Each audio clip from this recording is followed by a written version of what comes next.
Any questions before we start? Okay, so these people, this is after Moses. Yes. And they've gotten the Ten Commandments and they continue to worship their God. Yes.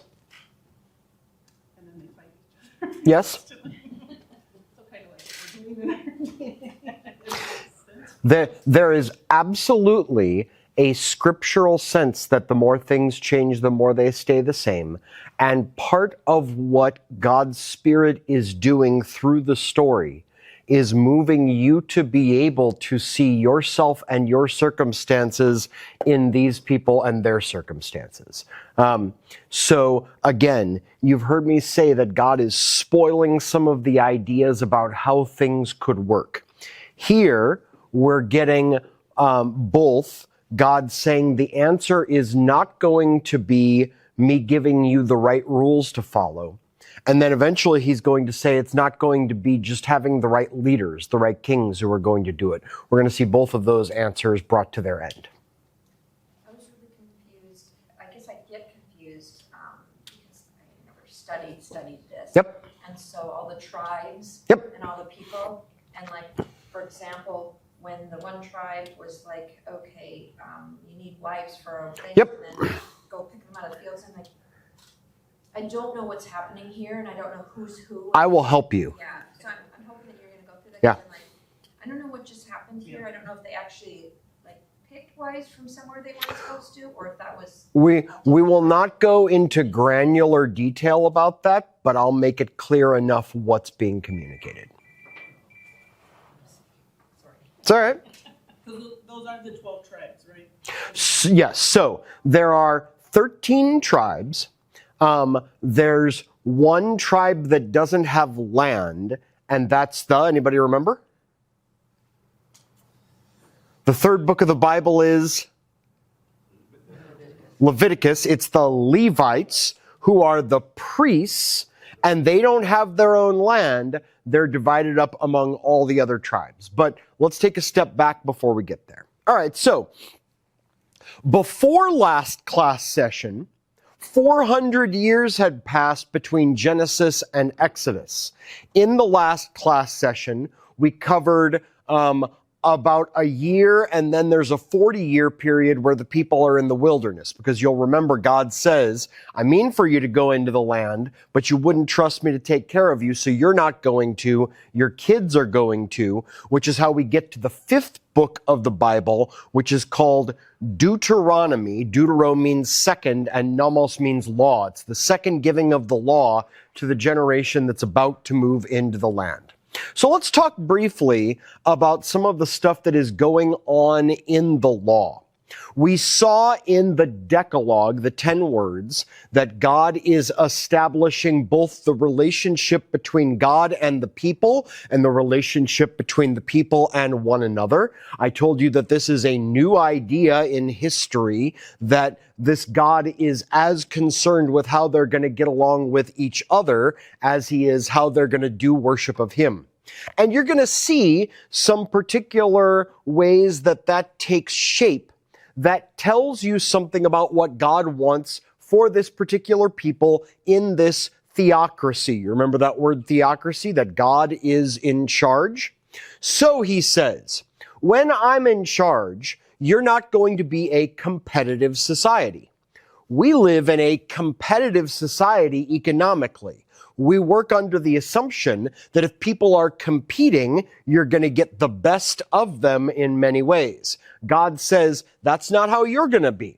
All of you are going to end up experiencing my blessing, and you're not trying to get to the point where some of you are richer than others. In fact, he's going to put in kind of a built-in cap on that, and it's what's called the Jubilee year.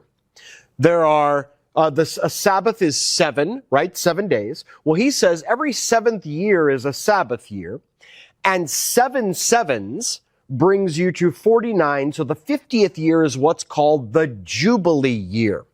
And what he says is, if for some reason a family has lost land, because remember, there's no coin at this point, it's all about land that produces crops. If a family has lost land to another family, that land gets given back at that point. So let's say that Kevin has a really awful gambling problem and bets the family farm and loses. And from that point on, his kids, his grandkids, his great-grandkids, his great-great-grandkids would suffer because of what he did. Yahweh says that's not going to happen. There comes a point, a 50th year, where all of that must be returned to the people who originally owned it. And people build that into their dealings. For example, say we're in year 35, and there's a time when my family farm is not producing enough.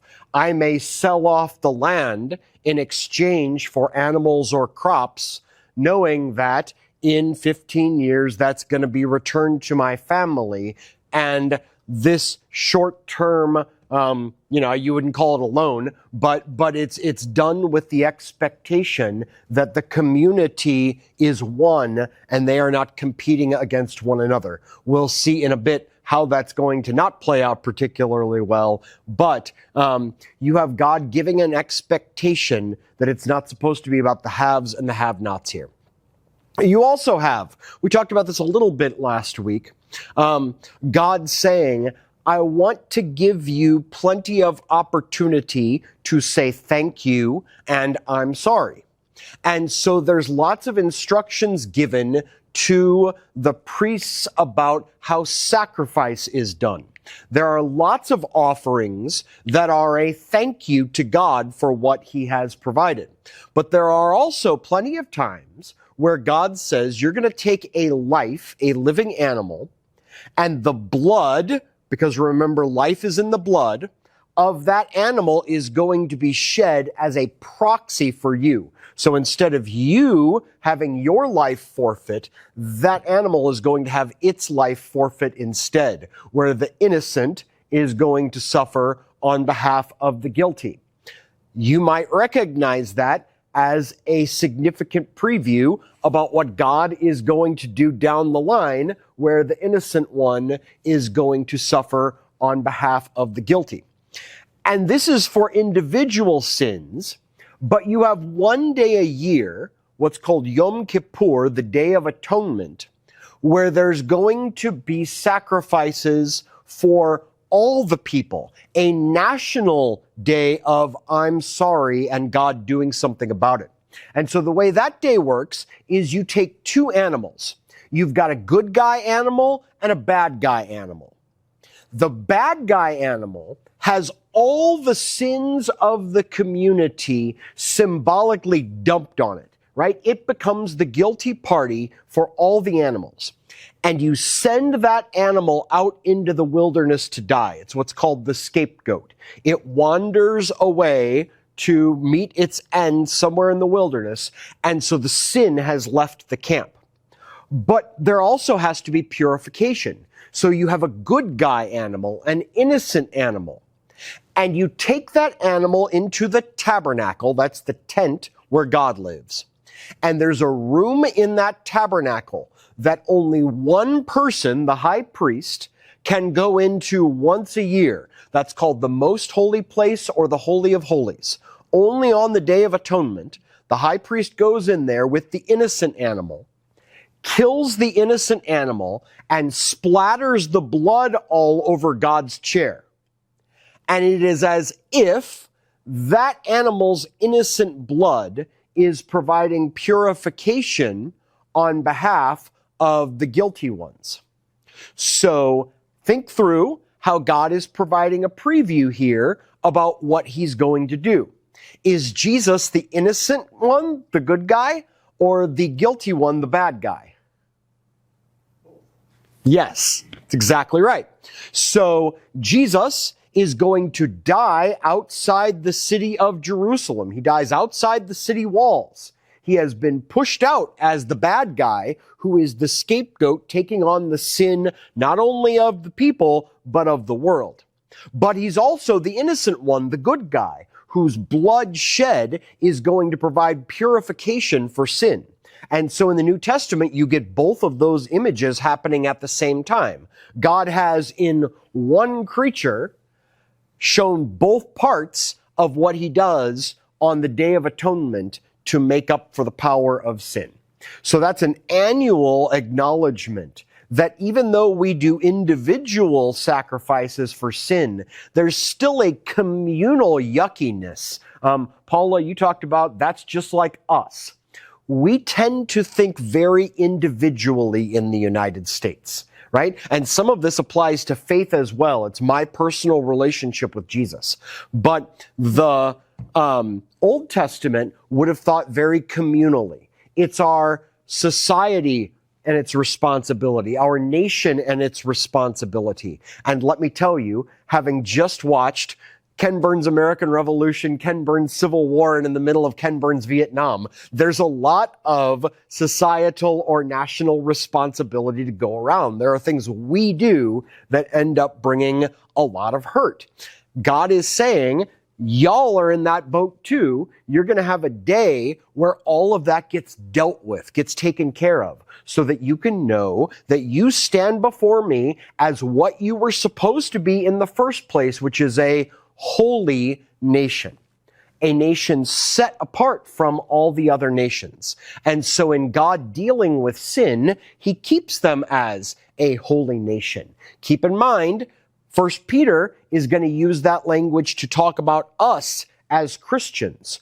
We, who come from all sorts of different geographic nations, are now a holy nation because God has set us apart in Christ Jesus and made us separate. Even though we're sinful just like everybody else out there is, we are set apart by what he has done as the good guy, bad guy, to bring about peace for us forever. So there's a lot of stuff that's happening in these first 5 books that are what we call types, T-Y-P-E, which is a preview of what God is going to do in Jesus. Questions about any of that so far? All right, well, let's get into Deuteronomy a little bit as the people are getting ready to move into the promised land. And there are a couple of ideas here that I want to emphasize for you. I think they are somewhat helpful in having a big picture about what God is intending for the people as they're getting ready to move into the land. So go to Deuteronomy 6.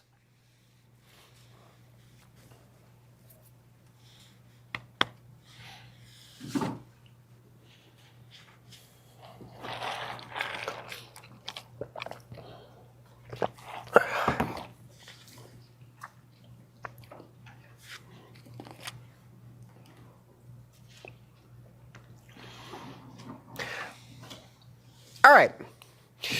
These are the commands and decrees and laws that Yahweh your God directed me to teach you to observe in the land you're going to cross the Jordan to possess, so that you, your children, and their children after them may fear Yahweh your God as long as you live by keeping all his decrees and the commands that I give you, and so that you may enjoy long life.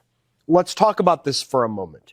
Fear of God is not being petrified of God. It's not being scared. You're going to hear me preach on Sunday, the judge is at the door. And you may have this thought sometimes. Have you seen the bumper sticker? Jesus is coming and boy is he pissed. Right? That's not what it means to fear God. I use the analogy of the stove, right? I fear the stove. I don't have nightmares about the stove. I don't cower when I go into the kitchen, but I respect the power of the stove enough that if the burner is on, I'm not going to slam my hand on it and hold it there and say, you got nothing, right? Because there is power there, and that power is meant to be respected. Yahweh is saying, you can't treat me like I'm not here or like I don't see anything. We'll see that later in the Old Testament, that there are people who are saying, Yahweh's not paying any attention. He doesn't care about what's going on. Yahweh says, I sure do, and I want to treat you, or I want you to live in a way that treats it as if I am watching and am powerful enough to bring about a stop to things that are not what I'm after. But he also says that you may enjoy long life. He is not meaning to say, if you are a good little boy and girl and keep all the laws, I'll keep you alive longer. What he's saying is, obeying the laws are going to keep you alive longer. If I were to, at some point, I don't know if one of you is a gun owner, but if I were to decide it would be a funny thing to dress in black and break into your house and show up with a gun to scare you, is there any chance something bad would happen to me? Yeah, right? Right? So think about this. There are things that you can do that are going to end up shortening your life. They're going to end up potentially having dramatically bad consequences for you. And a lot of the laws that Yahweh is setting up are meant to say, doing these things are going to naturally increase your lifespan in the land. Things are going to go a lot better for you because of that. For example, honor your father and mother. Remember that we said that's not about little kids obeying their parents. It's about what?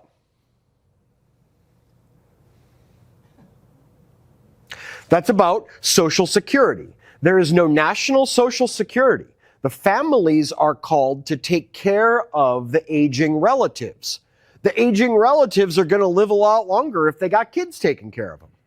Right? So the obedience of these commands brings blessing to you and to the people around you. Yahweh says, that's what I'm setting you up for.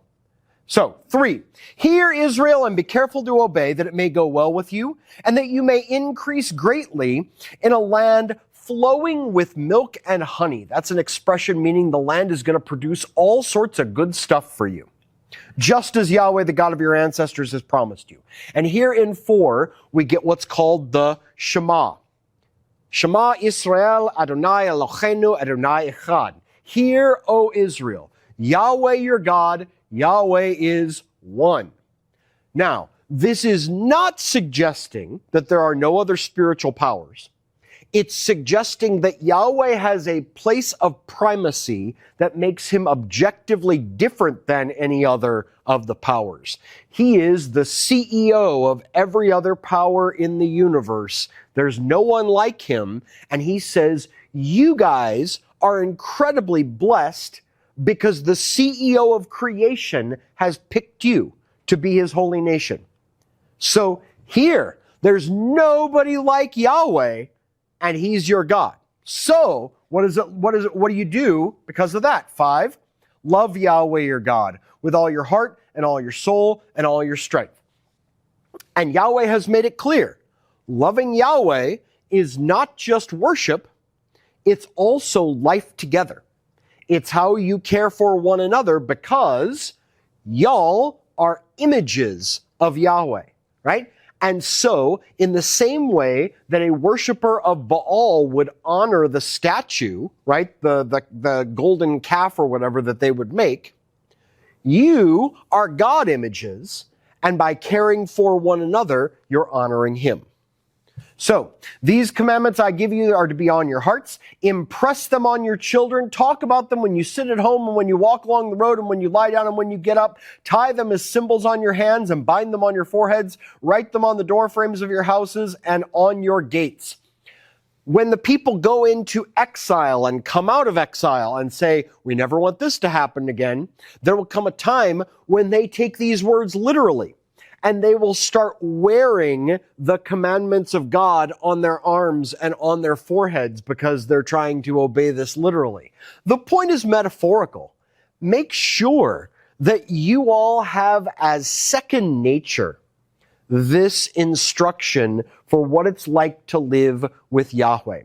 I've been playing a little guitar recently, and I have evidence of it on one of my fingers. I've been using liquid skin because I don't have the callus built up yet and the string has been digging in.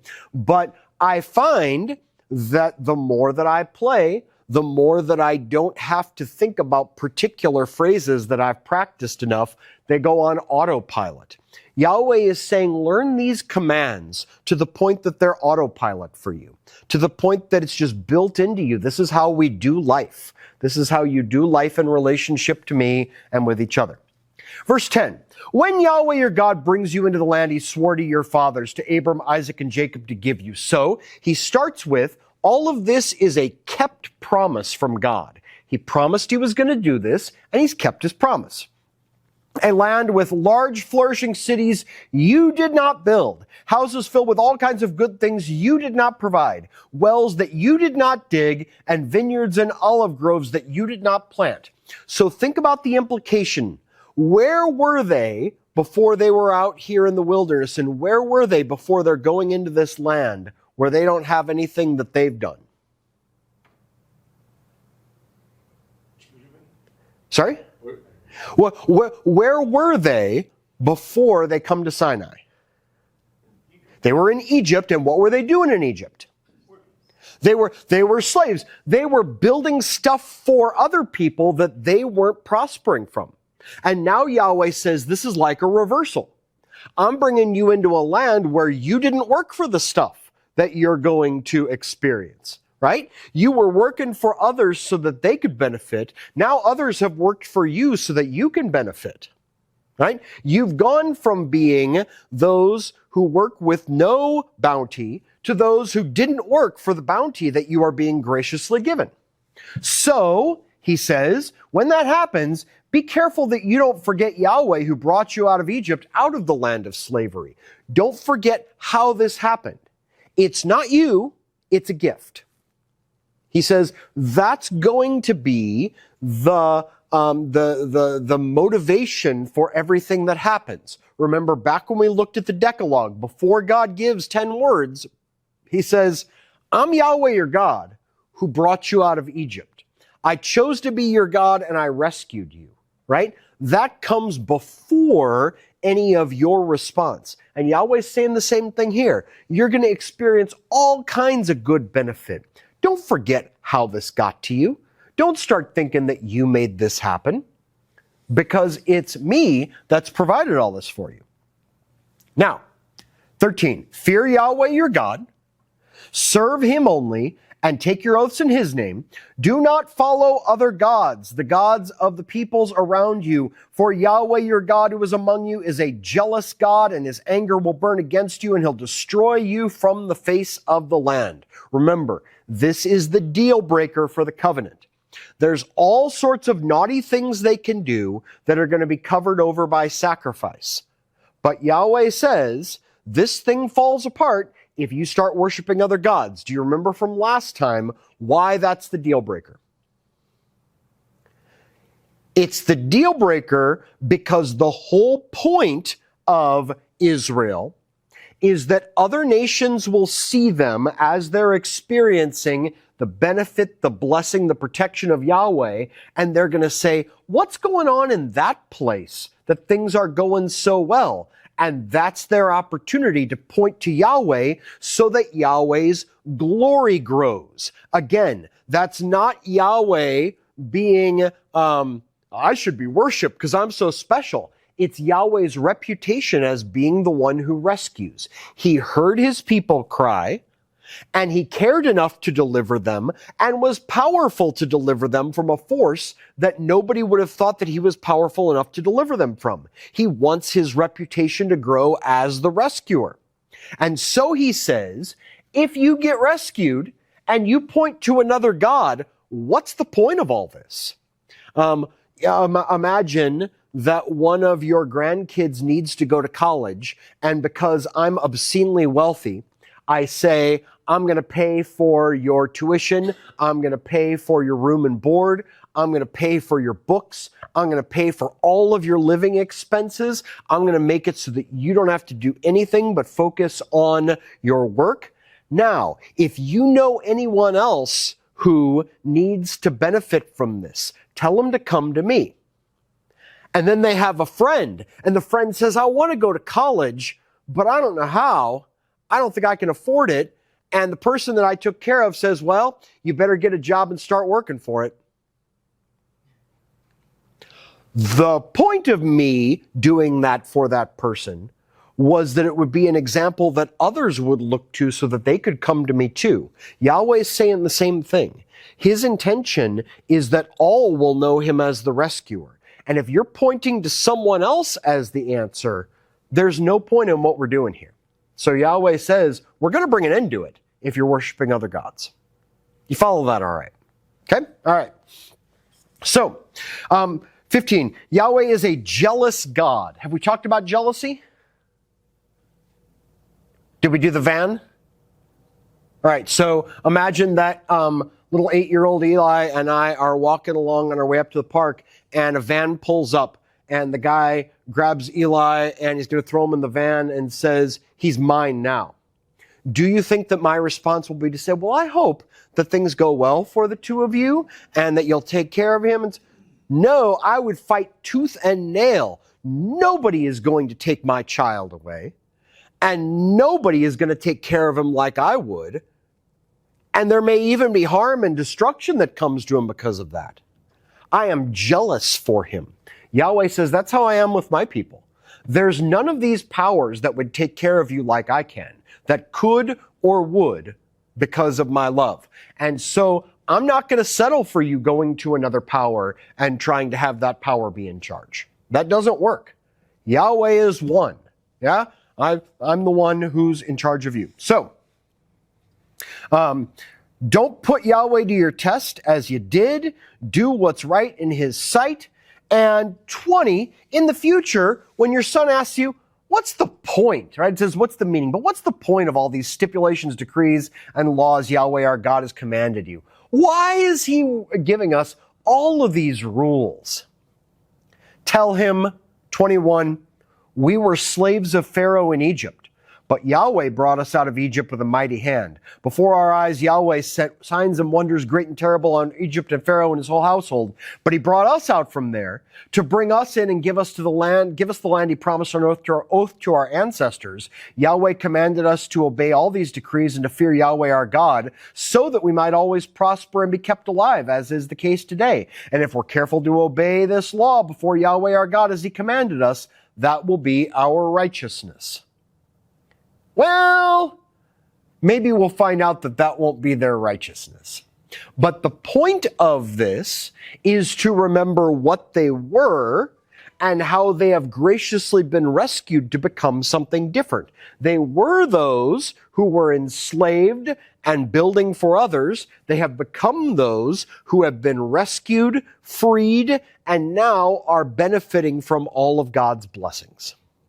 And so the laws are a sign of the life that God is providing for them and the blessing that he means for them to have. Now, continue on, chapter 7. When Yahweh your God brings you into the land that you're entering to possess, and drives out before you many nations, watch my fingers, please. The Hittites, Girgashites, Amorites, Canaanites, Perizzites, Hivites, and Jebusites. How many? 7, right? So all of the nations who are oppressing you, all of the Gentiles, this is going to be a big deal in Mark's gospel, when Jesus is going to not only feed 5,000, but then he's going to feed 4,000, and there will be 4,000 Gentiles, and there will be 7 baskets left over. So it's a nod back to this. But when all of these nations who are larger and stronger than you, when Yahweh your God has delivered them over to you and you have defeated them, then you must, my NIV has destroy, but it has a helpful text note. What do you have? Anybody have anything besides destroy? Verse 2. Okay. The word is the word for an offering. He is suggesting that they are to be offered over to Yahweh. The rest of the text is going to make it clear that Yahweh is not yet at a place where he is saying, kill every man, woman, child, and animal. What he's saying is, you must drive them completely from the land. They are not to be neighbors for you. They are not to be taken care of by you. They are not yours. They're mine. Kick them out. Right? I'll deal with them. But you don't live in relationship with them. I don't know if any of you have kids or grandchildren who have married people who are not Christian, or if you know families where one kid who is Christian marries someone who is not. Sometimes the Christian spouse will draw the other one into a life of worship. It happens sometimes. It's actually happened here in our congregation, where we have a few people who weren't connected to the church before they were married. One of our elders is in this situation, but the wife drew him into a life that has been completely changed. But on the other hand, it can work so that the one who is not faithful draws the one who's faithful away from life with God. And God is saying, we're not going to have any of that in the land that I'm giving you. You guys are set apart from them. And we're not going to have any sort of a deal where in your marriage and family you say, well, we'll worship your God one day and my God another, or we'll flip a coin to decide what we're going to do this year, right? There'll be none of that. You are set apart for me. And if you intermarry with these peoples, if you connect with them, it's going to destroy the entire experiment. And we'll find out that that's what's going to happen. We'll find out that the people are going to intermarry with some of these nations and make treaties with them. And exactly what Yahweh has said will happen. Because that's how you get to the place where someone says, your family has had a lot of success in this land. How did that happen? And they say, well, we go and have an orgy and sacrifice to Baal, and then the rain comes. And you say, okay, well, great, let's try that out, right? Yahweh says, none of that. You've been set apart only for me. There's no room for these other people to be here. Now, when they don't drive them out, we'll get to the point in 1 Samuel where God has said, it's done. Kill every man, woman, child, and animal. And that's a tricky thing for us to figure out with the God who shows up in Jesus and talks about turning the other cheek and loving your enemies. And we'll talk a little more about that as we get deeper. But he starts off by talking about devoting them to me, which means get rid of them. And not necessarily get rid of them as in kill them, although there will be plenty of bloodshed on the way into the land. But if they're not going to leave, you don't let them live. They've got to be driven out from the land. So, continuing on. Make no treaty with them. Do not show them mercy. Do not intermarry with them. Do not give your daughters to their sons or take their daughters for your sons. For they'll turn your children away from following me to serve other gods. And Yahweh's anger will burn against you and will quickly destroy you. Well, turns out quickly is about 500 to 700 years. But we'll get to that. This is what you're to do. Break down their altars, smash their sacred stones, cut down their Asherah poles, and burn their idols in the fire, for you're a people holy to Yahweh your God. You're set apart from all the other nations. Yahweh your God has chosen you out of all the peoples on the face of the earth to be his people, his treasured possession. Understand what this is saying and what it is not saying. It is not saying Yahweh likes you better. It's saying Yahweh's picked you. He's set you apart for a particular purpose. And we heard all the way back in Abram, the purpose is that all of these nations will be blessed. But it's not going to work for you to decide that they're connected to you beforehand. Now, we are in the year 2025. This is not God's command to us. You are not being called to drive all of the unbelievers out of the land. We are not Israel. This is not a theocracy, right? We are called instead to proclaim what God has done, to give witness to the rescue that he has done while we are in the midst of the people that we have been connected to. You are not called to this, and we're going to find out over and over and over, this can't be the way it would work. It didn't work this way. So, God says, you got to get rid of their worship spaces too. Well, they're not going to get rid of the worship spaces, and eventually their worship spaces are going to turn into Yahweh worship spaces, and you're going to see later in the Old Testament that there's going to be a lot of arguing about where you worship God.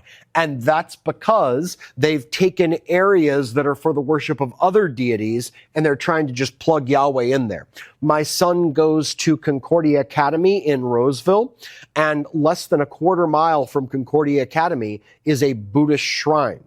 And if we were to just say, well, that's a worship place where people worship. Why don't they just go have chapel there at the Buddhist shrine? Well, that's problematic, because instead of simply pointing to our God, you're also pointing to these practices as being all pretty much the same. And there are a lot of people around us who say all religions are pretty much the same, right? And Yahweh is saying, no, Yahweh is one, right? I'm the CEO. Whatever's going on with all these others, that's second-rate stuff. So, all right. 7, Yahweh did not set his affection on you and choose you because you were more numerous than other peoples, for you were the fewest of all peoples, but it was because Yahweh loved you and kept the oath he swore to your ancestors that he brought you out with a mighty hand and redeemed you from the land of slavery, from the power of Pharaoh, king of Egypt. So understand the difference here. He's not saying he loves them more than the other nations, but because they were crying out and because he loved them, he picked them. Because they were in a weak place and he had compassion for them, he chose them, he rescued them, and he said, okay, you're going to be the means by which I'm going to keep this promise. We're going to hear in the New Testament, we see it in 1 Corinthians, that God says, I'm picking the little guy that nobody thinks is important, and I'm going to turn them into my instruments. God says, I'm not going to choose the rich, the wise, the people the world thinks highly of. I'm going to take the nobodies and I'm going to rescue through that. If you read 1 Corinthians 1, that's Paul's whole point there. He says, not many of you were anything when God called you, but God takes joy in taking the nothing and turning it into the everything. So he says, God rescued you and loved you when you were here. So, know therefore, verse 9, Yahweh your God is God. He's the faithful God, keeping his covenant of love to 1,000 generations of those who love him and keep his commandments. But, notice there's a little song in here. Do you see how it changes from prose to poetry? Those who hate him, he will repay to face their destruction. He will not be slow to repay to their face those who hate him. And so, God says, I will be faithful to my promises, but you can't act like if you put your hand on the stove, it's not going to burn. You can't act like I am like we're a declawed animal, right? You can't act like I'm safe. No, you push, and you're going to find out that things don't go particularly well. So, verse 12. If you pay attention to these laws and are careful to follow them, Yahweh your God will keep his covenant of love with you as he swore to your ancestors. He'll love you and bless you and increase your numbers. He'll bless the fruit of your womb and the crops of your land, your grain, new wine and olive oil, the calves of your herds and the lambs, etc., etc.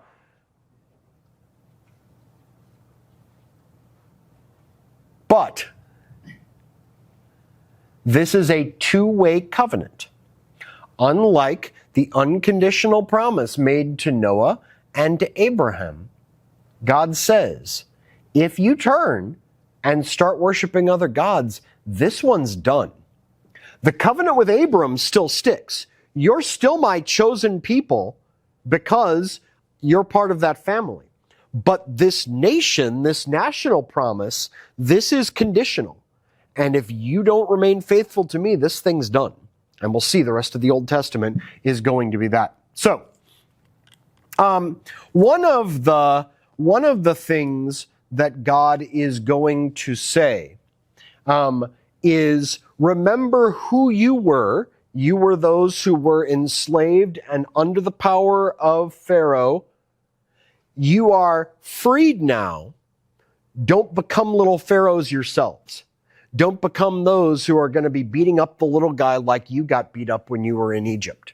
And one of the things that we'll see again as we move in the Old Testament is that that's precisely what's going to happen. The people of Israel will become little pharaohs themselves. They'll become those who are oppressing others. All right. So move ahead to, I don't want to spend too much more time here.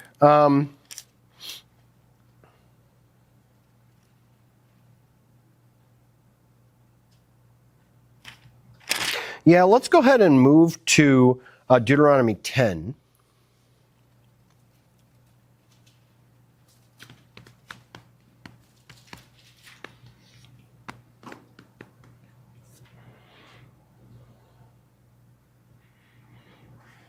Starting at verse 14. To Yahweh your God belong the heavens, even the highest heavens, the earth and everything in it. Yet Yahweh set his affection on your ancestors and loved them and chose you, their descendants, above all the other nations, as it is today. Circumcise your hearts, therefore, and do not be stiff-necked any longer. So, circumcision is the sign of the covenant with Abraham.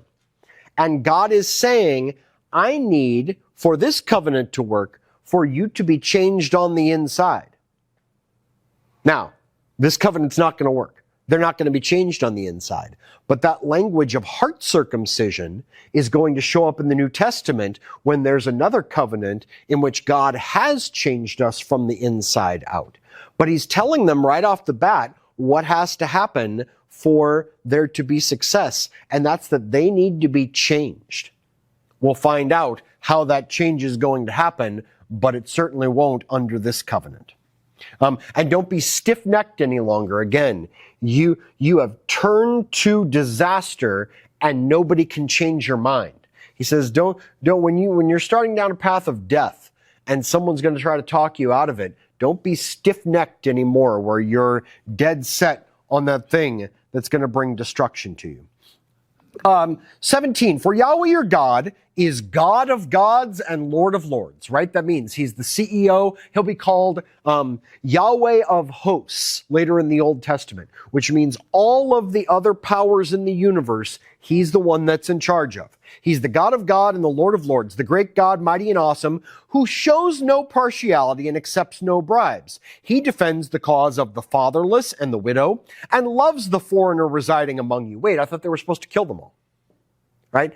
But not those who are going to be drawn into a life of worship of Yahweh. We're going to see a great example of that in the book of Ruth, where she says, your people are my people and your God is my God. I'm drawn into your life now. For you yourselves were foreigners in Egypt, right? You see, you were in that state and you were miserable. So when people are in that place for you, take care of them, right? Take care of the people who can't take care of themselves. This is what I'm about as a God, which is pretty amazing, right? The God of the universe could be a lot of different things. And what he is the one who loves the underdog, the one who loves the oppressed, the one who loves those in need of mercy. It is amazing that this is the heart of the God that we have. So, moving to chapter 11. Love Yahweh your God, keep his requirements and decrees, his commands always. Remember that your kids weren't the ones that your kids were not the ones who saw and experienced the discipline of Yahweh your God, right? It was your parents who did that. Let's move ahead to, 16. Chapter 11, verse 16. Be careful or you'll be enticed to turn away and worship other gods and bow down to them. Then Yahweh's anger will burn against you and he'll shut up the heavens so that it will not rain and the ground will not produce and you'll soon perish from the good land Yahweh has given you. Fix these words on your mind, talk about them, etc., etc. 22, if you carefully observe all these commands I'm giving you to follow, to love your God, to walk in obedience, then Yahweh will drive out these nations before you. Things are going to go really well. Moving ahead to 26, see before you, I am setting today a blessing and a curse. The blessing if you obey the commands of Yahweh your God that I'm giving you, the curse if you disobey, right? So we're being told there are two ways this can go. He's making it very clear this is a different kind of covenant. It can go well if you're faithful. It can not go well if you're not faithful. So what's going to happen? Well, the people are going to move into the new land. Even as God parted the waters to help them escape at the Red Sea, he's going to part the Jordan River for them to enter the new land. And they're going to go in and they're going to start having conflict with the people of the land who don't want to be driven out and don't want to leave. And Yahweh is going to go before them and they're going to have a good deal of success. This is what happens in the book of Joshua. And near the end of Joshua's life, he's going to have a conversation with the people about what's to come. So move to Joshua 23.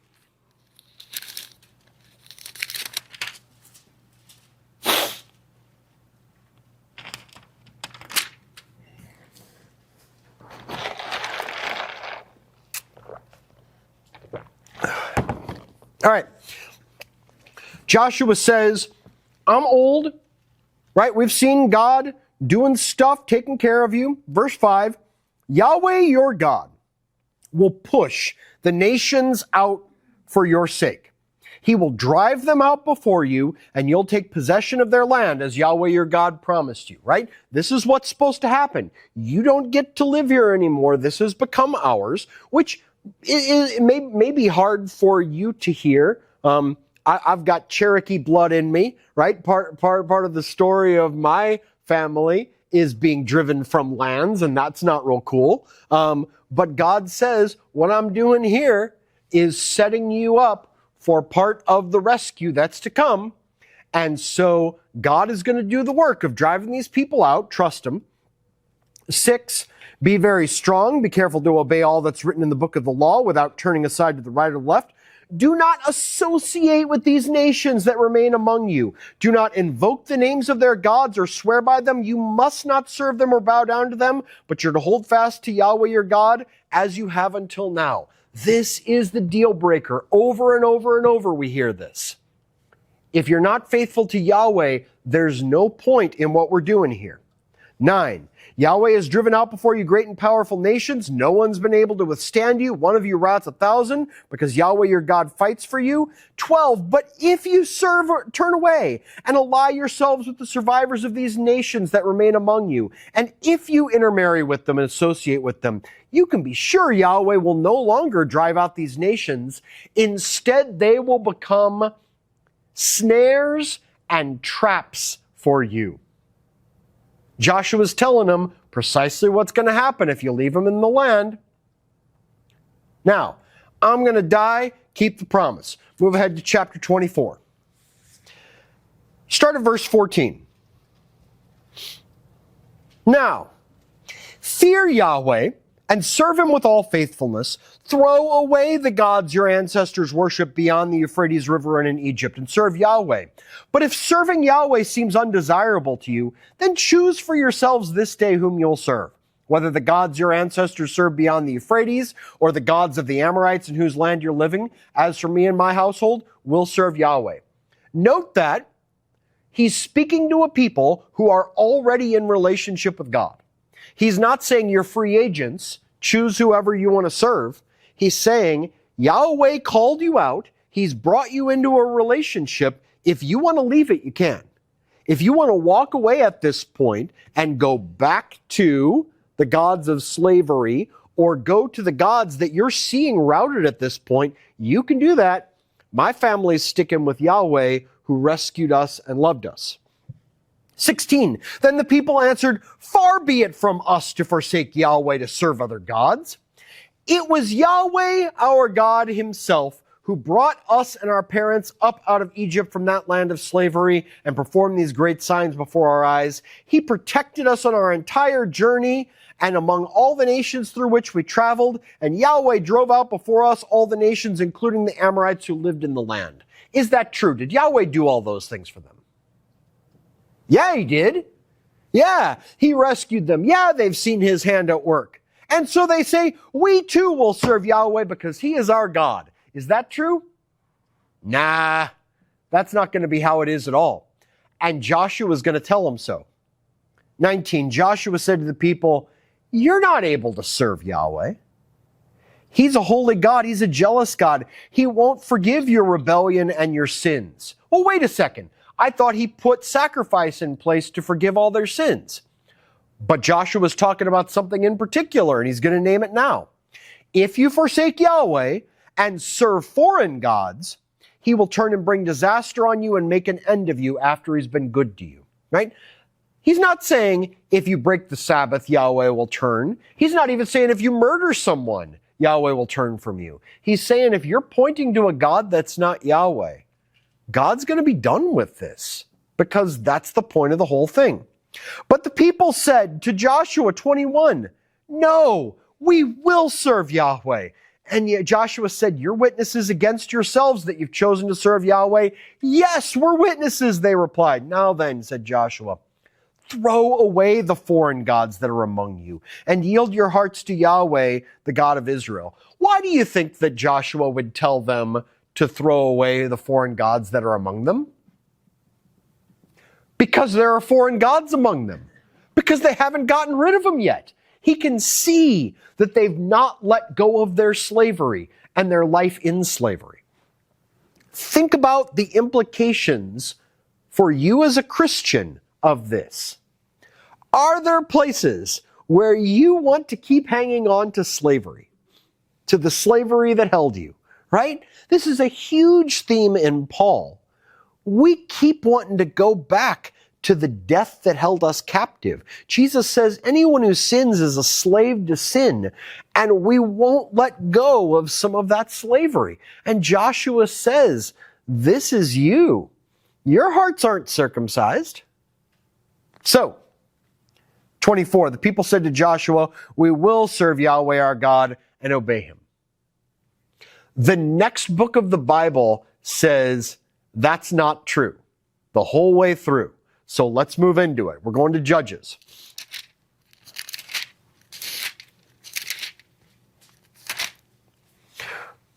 We're going to start at verse 27 in chapter 1. Because Judges 1 begins by saying, Yahweh helped some of these people to drive out, even as he promised, some of the nations around them. And I'm going to go very fast, but I'll tell you where I am so you can see where I'm going here. All right, 1 starting at 27. But Manasseh did not drive out the people of Beth-shan or Tanakh nor Dor nor Ibleam nor Megiddo.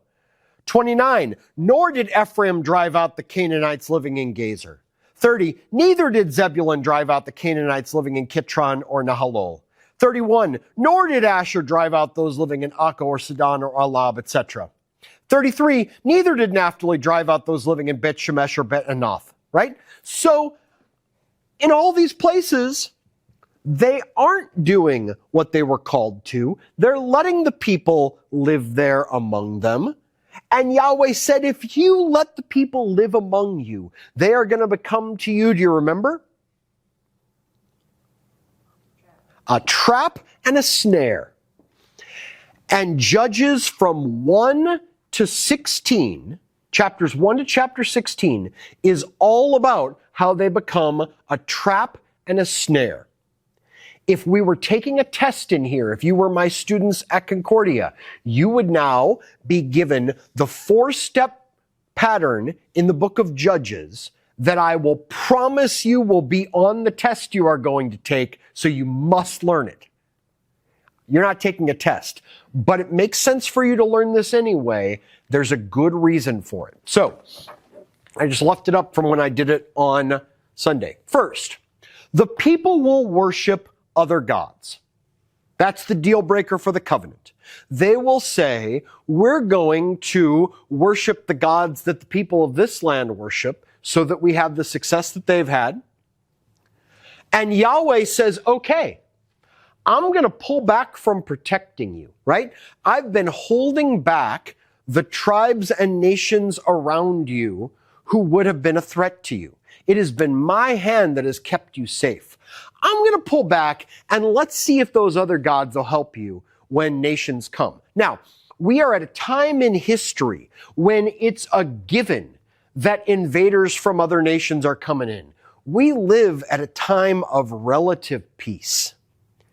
We don't worry too much day to day that Mexico and Canada are going to come in and destroy us. And these people would have been living with threat all around them from the various nations. Yahweh says, I'm the one holding them back. You're going to look to some other God to protect you? Let's see how that goes. And so Yahweh withdraws his protection, and the people are oppressed. That oppression can take different forms. Sometimes they are enslaved by the people around them. Sometimes tribes come in and raid their villages and rob them. Sometimes they get into military skirmishes, but one way or another, the other nations are messing with them. And so, step 3, the people cry out to Yahweh. Now, have you heard that phrase before? The people cry out to Yahweh. That's an important part of the story of the Exodus. How? Okay, verse enslaved and didn't want to be. It's exactly right. God says to Moses on the mountain, I've heard my people's cry, and I'm coming to deliver them. You're going to go back and tell Pharaoh to let my people go. It is a response to the cry of the people that leads God to bring their deliverance in the first place. And now they've become oppressed as they were in Egypt. This is a repetition of the Exodus, right? In Judges, over and over and over, we have Exodus part 2, 3, 4, 5, 6, 7, when something is oppressing them and they're going to cry out. And so God will send a judge. When you think judge, don't think Judge Judy or Judge Wapner. This is not somebody who's adjudicating court cases. Think Conan the Barbarian, a military hero, right? Who's going to come in and kick some rear end. This is someone who is a deliverer, someone who is a military rescuer who's going to fight off the various tribes around them. Now, in the ancient world, the people who are your king, they don't have kings yet here, are also the judges. You remember the story of Solomon, right? Solomon is going to be the one that the two women bring the child before them, and he has to decide what's right and wrong. So that word judge will apply. But the most important thing to understand about these people is that they are the rescuers that God is sending. Have any of you experienced a rescuer doing something to pull you out of slavery and oppression? Right? All of this is a preview of what's to come. When Jesus says in Luke 24, all the law, the prophets, the Psalms are about me, he means it. We're seeing in this pattern the very story of the ultimate rescue that God is bringing. All of this stuff is preview for Jesus. So let's look real quick at the pattern as it gets lived out in the first judge, because this is a quick and easy way to see it at work. 3 starting at 7.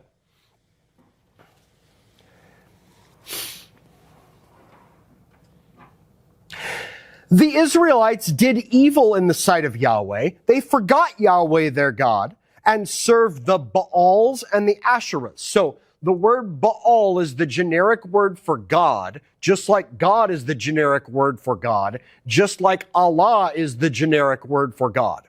When we say God, we mean a specific God. When people who practice Islam say Allah, they mean a specific God. Sometimes the Baal is referring to a specific god, the Canaanite storm god, but sometimes it's just referring generally to other gods.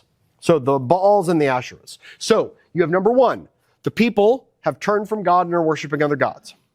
The anger of Yahweh burned against Israel so that he sold them into the hands of Cushan-Rishathaim, king of Aram Naharim, to whom the Israelites were subject for 8 years. Do you see? We have number 2. When it says he sold them, it's not like Yahweh came and said, let's make a business deal. You give me $20 and I'll give you all my people. What he's saying is, I'm taking off. I'm not your protector here anymore. And they're going to come and do as they please with you. So for 8 years, people are oppressed.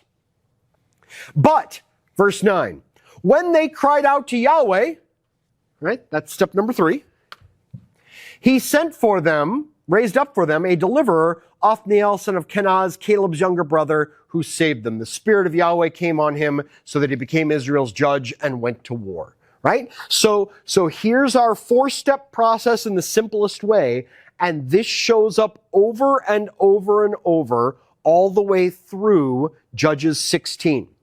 And the judges end up getting more corrupt as the story goes on. You are seeing that the author is not only telling you that all of those things, we spent 45 minutes looking at Deuteronomy, and I was like a broken record saying to you, you can't serve other gods. You've got to drive the people out. You've got to remain faithful. Fear Yahweh, right? You heard that over and over. The book of Judges is saying they didn't. And it's going to go on to say every time God raises up one of these deliverers, the deliverers are going to get more and more corrupt, and they're not going to be any better than the people that they're rescuing. The book of Judges is showing you the same thing that Moses breaking the tablets is showing you. This isn't working and it's not gonna work. Okay? So then, if you didn't get that well enough, at the end of the book, the author is going to drive the point home so that you cannot get away from it. Turn please to two places at once. Judges 17:6 and 21:25. Go to 17:6 and 21:25.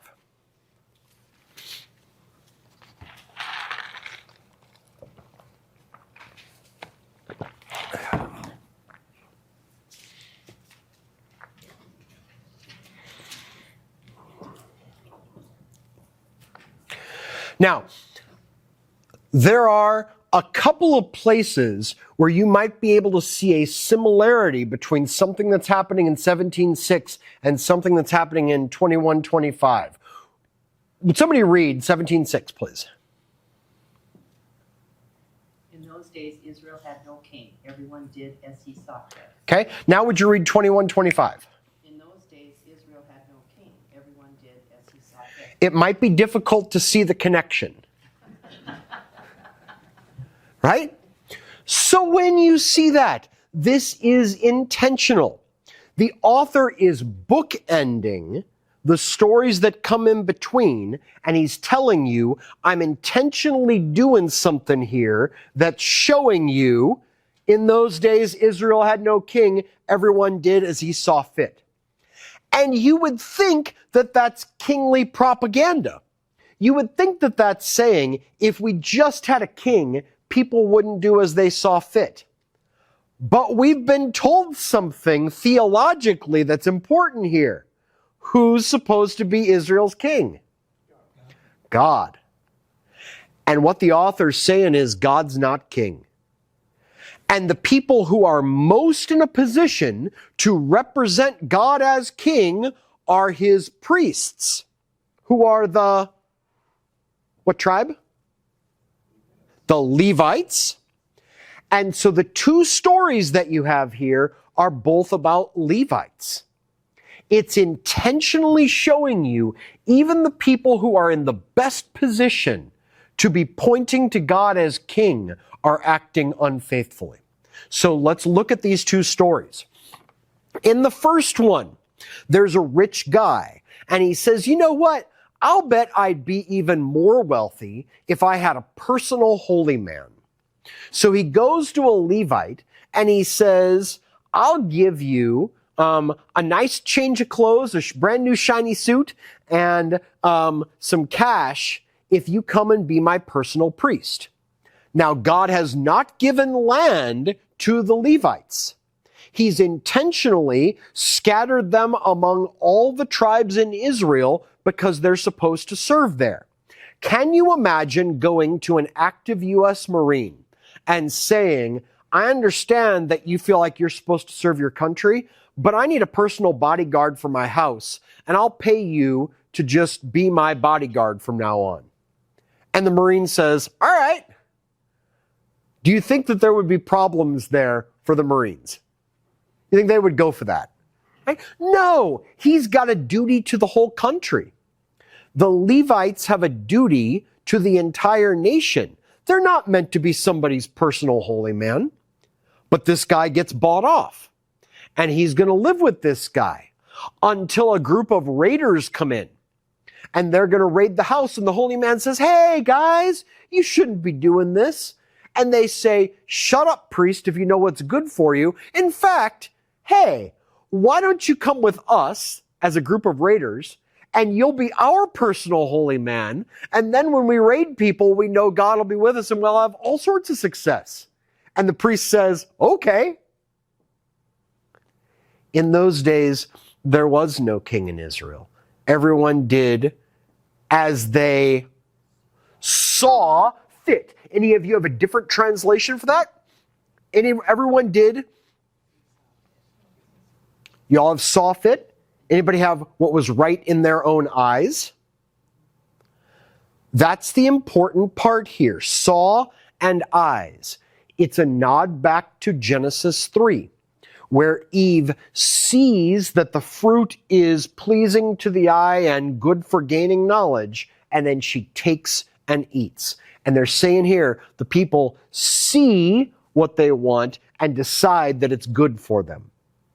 Like this Levite has seen that he's going to benefit from hanging out with the rich guy and then hanging out with the band of raiders, and he'll do as he sees fit.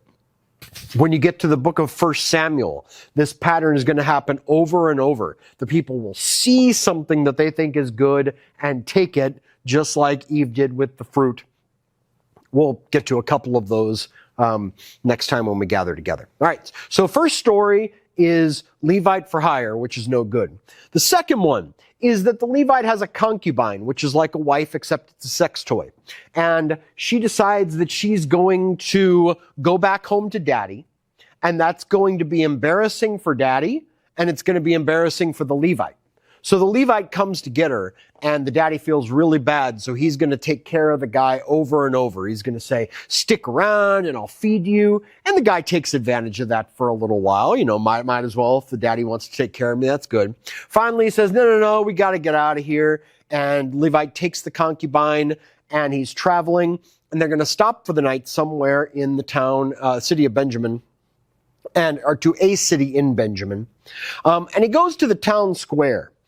And a guy comes out to him and he says, you can't be out here. It's not safe. Have any of you ever been in a neighborhood before where at midnight you would probably not want to be standing out there waiting for someone to find you? The guy says, you can't do this. It's not safe. Come to my house. But the people see him and they're going to follow him to the house, and they bang on the door and they say, we see you have a guest there. You're Levite. Send him out so we can rape him. Now, the laws of hospitality are such that you cannot do that to a guest. So the guy says, no, I would not do such a thing. I'll throw my daughter out, and this guy has a concubine, and you can have them instead. Is that righteous? No, this is nothing like righteous. But that's what they're going to do. The guy's going to throw his concubine out, and the men are going to rape her to death. Now, this is a nod back to the story of Abram and Sodom, when the angels come into the city of Sodom, and Lot, Abram's nephew, takes the angels into his home, and the men of the town bang on the door, and they say, send your angels out. They don't know that they're angels, but send your guests out so we can rape them. And the angels end up blinding the guys so that Lot and his family can get out, and God saves them from this disaster that's going to happen. God saves them from this disaster that's going to happen.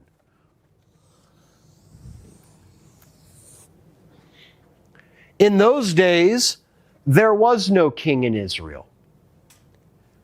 And so instead, the woman gets raped to death. Do you see? Right? We're seeing that the result of the people having turned is Yahweh having withdrawn protection, and disaster happens. So the Levite wakes up and he sees the woman out on the front porch, and he gives her a kick and says, come on, baby, get up, let's go. But she's dead, so she can't get up. And the guy is absolutely outraged that this thing would happen. These awful people have done this, not acknowledging that he's the one who sent her out there, right? So he cuts her body up into 12 pieces. And he sends a piece to each of the tribes of Israel saying, this is what happened here in Benjamin. Are we going to stand for this? No. And so all of the other tribes are going to come, and they're going to go to war with the people of Benjamin, and they're going to absolutely rout them. It's going to be, you've got this rough story where they're trying to figure out when they should attack. They're casting lots, and Yahweh doesn't seem to be giving them a good answer for when they should go, because Yahweh's not involved in this, right? They're wanting to turn to Yahweh, but they've turned away from Yahweh quite a while ago. You've seen that the whole book. And so, once they've routed the people, they say, well, we're not going to be able to have 12 tribes anymore because we don't have enough people. right? So we need to get some women for them so that they can make babies and make the tribe grow again. And so they're going to raid some of the local villages, the non-Israelite villages, and they're going to take the women from them and they're going to give them to the Benjaminites to marry. They've taken slaves, for the women to make babies. They've turned from being the slaves into being the pharaohs. In those days, there was no king in Israel. Everyone did what was right in their own eyes. The book, all the way through, is telling you there's just a mess here with these people who have been set apart to be holy. And they're not holy. They're acting like all the other nations do. They're not what God has called them to be. We are seeing spoiled the idea that if you just have the right laws, everything will work okay. Which, again, I went down this road a little bit last week, should be a good instruction to us if we just think that we teach our kids morality and give them the 10 Commandments that things are going to be okay. It's the heart that has to be circumcised. And when that happens, something different comes. And the hearts have not yet been circumcised. Well, as you move into the book of 1 Samuel, we have the last of the judges, a guy named Samuel. And Samuel takes care of the people pretty well and leads them into battle against some of their enemies. He's faithful to Yahweh. But we find out that when he gets old, his kids are not as faithful. And the people are nervous about them taking over from Samuel. And so go to 1 Samuel 8, please. We looked at this before, but we'll look at it again. 1 Samuel 8.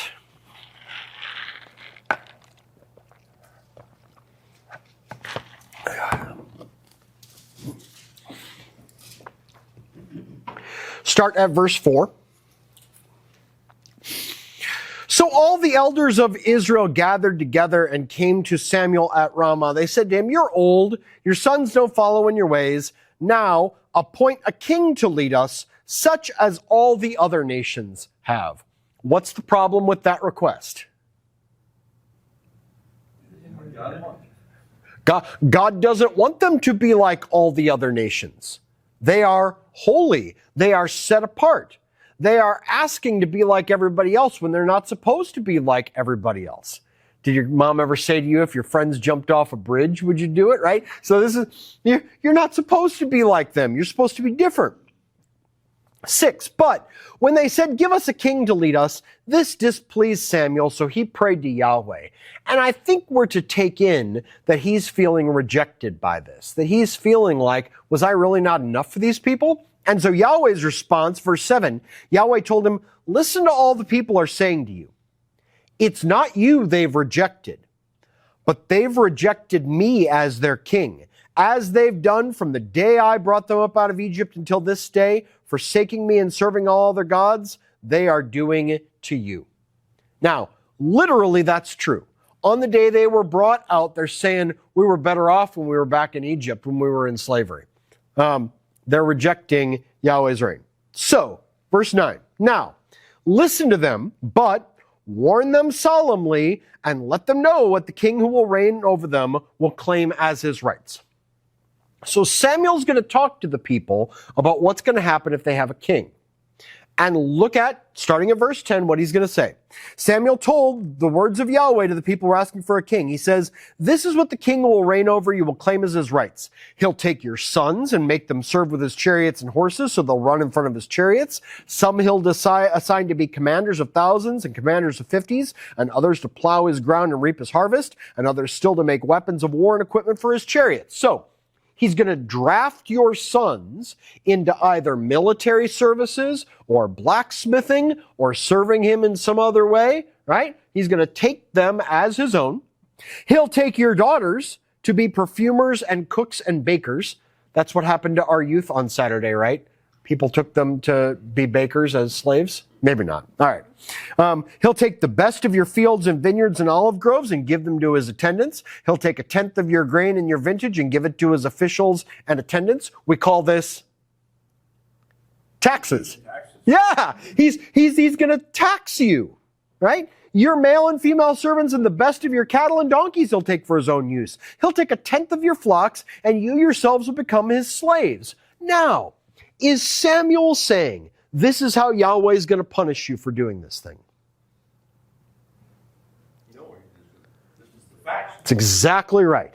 He is not saying this is how Yahweh is going to punish you. He's saying this is stupid, and here's why it's stupid. You're asking somebody to be in charge of you and have absolute power. And our guy, Lord Acton, says absolute power corrupts absolutely. And it's true that for the most part, you give people power, they're going to take advantage of the power. And they're going to take advantage of the people who are under them. Yahweh says, I've been your king, and I've been the kind of king who says, after 50 years, everybody gets their stuff back.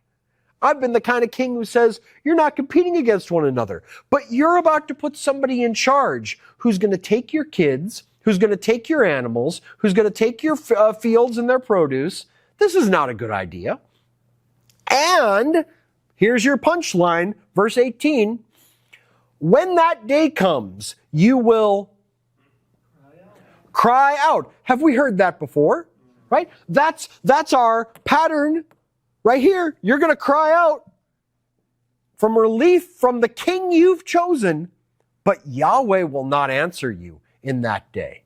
If you're picking a different king and you're looking to somebody else to take care of you, Yahweh will say, let your king take care of you. Man, this does not sound like a good idea. Does God intend that they're going to have human kings? No. And yet, is God going to use the human kings? Our guy David is going to be a huge part of the story. But I want you to start thinking in these terms as we move forward, because this is a lot of the way that Yahweh does business. Does God intend for there to be a temple? No. And he tells David that. He says, I've never asked for a temple. You want to build me a house, I'm going to build you a house instead. But David says, oh, I'll bet what he really means is that my kid Solomon is going to build him a temple. There was never supposed to be a temple. That's not part of Yahweh's story. He wanted a tent because he wanted to go with the people wherever they were. And yet, the temple's going to become a key part of the story. And God is going to use all of this language of king to point to Jesus. He's going to use the temple to point to Jesus. The people that the things that the people want that aren't good for them, they'll become part of the story, and God will use them too. Have we heard before that human beings have an idea, take matters into their own hands, and God says, well, I'll bless that too, but that's not what I'm going to do, right? This is Abram and Ishmael and Isaac, going all the way back to the first Jew, the beginning of the story. Abram takes matters into his own hands, and God says, well, I'll bless that kid too, right? You wanted to go your own direction. I can work with that. Ishmael and his family, they're going to get blessed, but I've got a different idea about how things are really going to go. Bless you. So be aware. There may be lots of times in the ministry, in the church, where God says, well, this isn't what I would have done, but I'll work with this too. I would suggest to you that the book of Acts has this going on right from the outset. They don't have a 12th apostle. And God is going to provide a 12th apostle. He means for it to be Paul. He's going to take the one who's persecuting him and make him into that apostle. But the people, the disciples, decide they need to take care of things themselves, and so they cast lots, and they pick up a guy named Matthias, and they put him into that spot, and there's nothing wrong with that. God uses that too. But he's still going to do things a different way. He's still going to make Paul an apostle. He's still going to make Paul the apostle to the Gentiles. He's got a different picture for how things are going to happen. It's not that they're bad or naughty, but that's not what God had in mind. He'll get to what he wants to do too. And we can trust that. Sometimes when we make decisions in voters' meetings, it may not be what God has in mind, but he'll work with that too. And he'll bring about what he wants. Thanks be to God that that's who he is. Well, back to 1 Samuel 8. The people refused, 19, to listen to Samuel. No, they said, we want a king over us, then we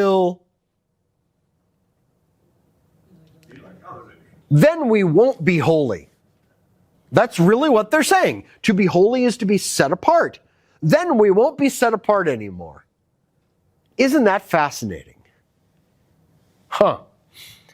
With a king to lead us and go out before us and fight our battles. Remember, the whole point of the Ark of the Covenant is that they could carry Yahweh out to battle with them, right? They would bring the Ark out. Well, the Ark's gotten captured at this point because they've not been faithful. So, when Samuel heard all the people said, he repeated it before Yahweh, and Yahweh said, listen to him and give him a king. Samuel said, everybody go back to your own town. So, we're going to hear this language of see and take. The people are going to see someone who looks really good in their eyes to be a king, a guy named Saul. He's taller than all of the other people, which is going to be great for leading people into battle to have the intimidation factor. They've done it. They've seen what's good and they've taken it. How's it going to go? Not too good, because the inside doesn't work. And when we get to 1 Samuel 16, God's going to bring Samuel to get a replacement king, because the one who was in the people's eyes didn't work. And Samuel's going to look at the kids there who look like they could be pretty good specimens, and Yahweh doesn't pick them. And Yahweh says, you know what, man?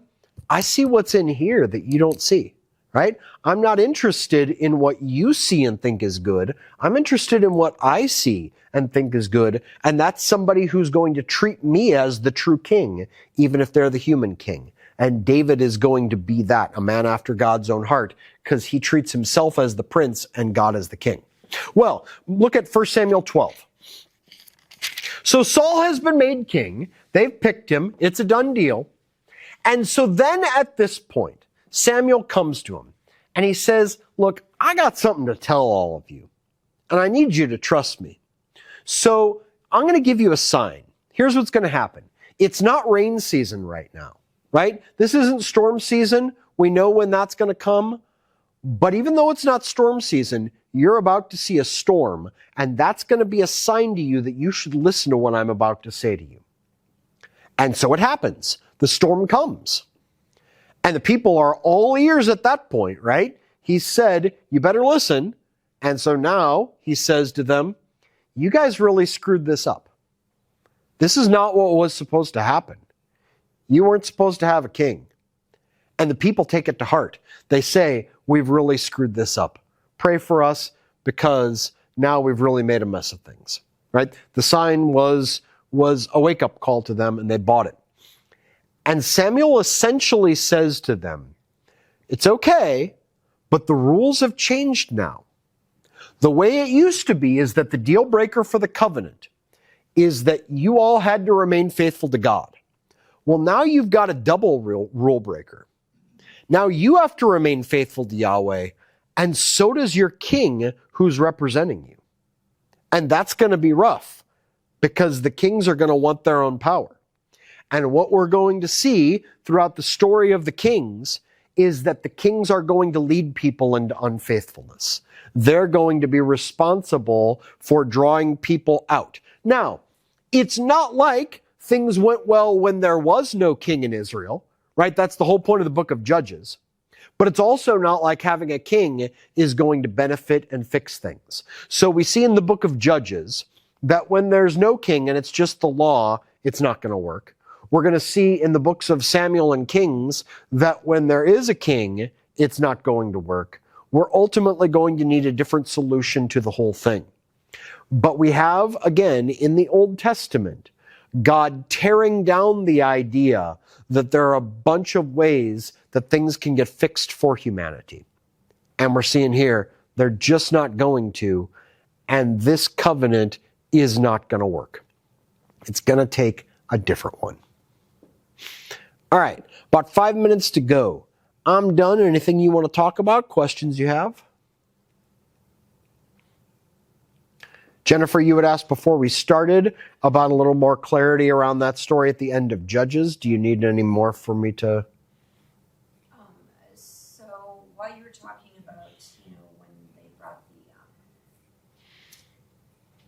concubine that was thrown out. Yep. And it was the Benjamites that were there. Yep.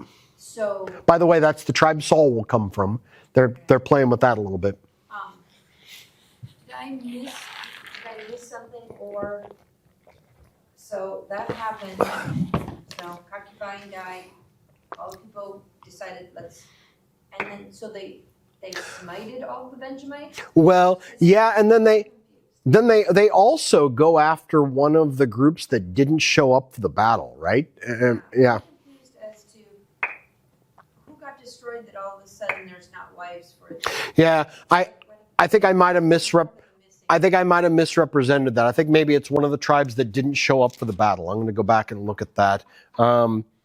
So 21:5, then the Israelites asked, who from all the tribe of Israel has failed to assemble before Yahweh?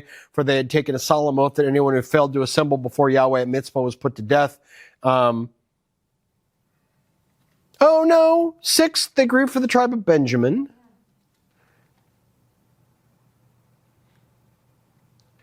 So they destroyed almost all of it. Yeah. Decided they needed to rebuild it, but apparently all the men died, or all the women died because they needed more women. I don't.